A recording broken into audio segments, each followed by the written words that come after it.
এই ভিডিওর আগের পার্টেই তোমরা দেখেছো যে সাহেবের সাথে সাথে বাবানও ব্যাগ গোছাচ্ছিল। এবার কেন ব্যাগ গোছাচ্ছিল সেটা তোমরা একটু বাদেই জানতে পারবে।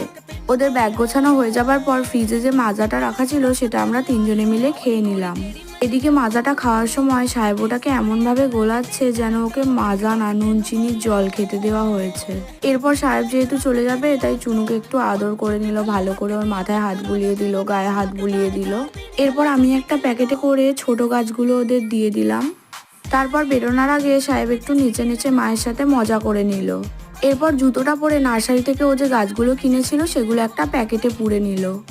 এবার বলি বাবান কেন ব্যাগ গোছাচ্ছিল। তো প্রতিবারই সাহেব যখন আমাদের বাড়িতে আসে তখন বেশ অনেকদিন করেই ও আমাদের বাড়িতে থেকে যায়। আর এবারে বুবাই দিদিও দু একদিন আমাদের বাড়িতে ছিল, তাই ওরা এইবারে বাবানকে ধরেছে যে ওদের সাথে বাবানকে ওদের বাড়ি গিয়ে কদিন থেকে আসতে হবে।